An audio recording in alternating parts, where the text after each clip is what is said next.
In this video, we're looking at a 90-90 trail leg end range lift off. Now, this is a fantastic movement to build strength in the hip musculature that's responsible for internally rotating the hip as well as abducting the hip. By doing this movement near its end range of motion, we are making sure that we're really isolating the musculature that's responsible for kind of that last few degrees of range of motion that we kind of have, that we're capable of doing within our hip. While in this 90-90 position, you can kind of see to some degree that the trail leg is actually in an internally rotated position. If I were to sort of go from sort of this position here, you can see the sort of hip laying on. This would be internal rotation of the hip, and this would be external rotation of the hip. Okay, so you think of the head of the femur within the socket. As I lay down here then in this 90-90 position, it's called the 90-90 position because I've got my lead knee at 90 degrees, I've got my hip at 90 degrees, and then I've got my trail knee at 90 degrees as well. I sort of use something potentially as a prop to sort of help me raise up to some degree and keep my spine nice and upright as opposed to falling over, depending on how much capacity you have in terms of the ability to abduct, so abduction, in terms of your ability to abduct your hip. You might need something, you might need to sort of lean over, you can even come to the elbow to a certain degree, just as a starting point for this movement, okay? So don't feel obligated to actually sit upright.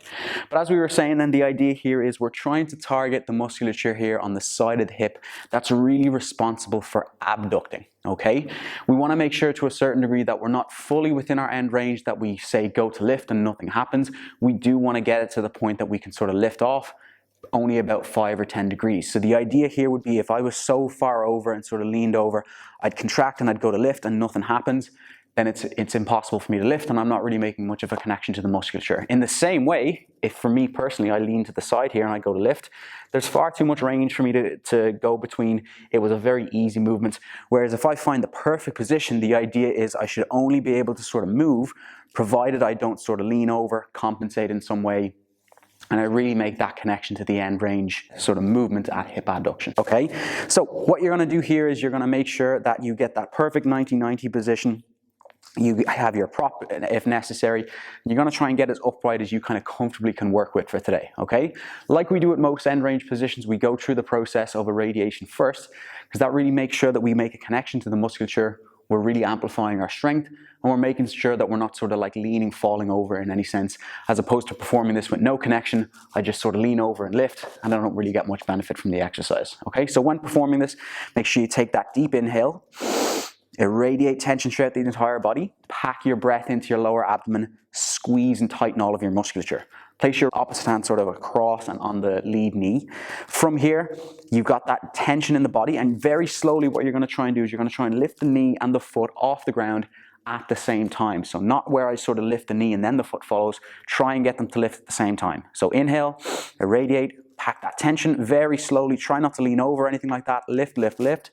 Keep squeezing, hold, hold, hold. Now slowly lower it down. Exhale, relax, good. A little bit of lean is okay, but adjust if necessary, bring yourself out a little bit wider. Try to reduce that lean if it's quite excessive, okay? Get that tension again. Pack it into your lower abdomen, tight, tight, tight. Very slowly, contract here first, and then start to lift. Hold, control, and slowly down. Now what you're going to find, some people in particular, because you're making a connection to sort of an area of the musculature that you maybe haven't contracted as hard before, you might find that you cramp to a certain degree. So if that's the case, that's where we might just give ourselves a little bit more range out to the side and a little bit more of a running start. You do your best to sort of reduce the tension maybe a little bit, as opposed to amplifying up to say 100% max effort. You'd maybe start at about 60-70%, lift to a certain degree, hold, and just build some consistency in terms of the amount of reps that you're doing at this intensity. And then over time, you can build to sort of that higher effort. But like most end range positions, we really do want to get it to the point that we can sort of feel internally like we're able to amplify our strength more, we're able to hold it with more attention.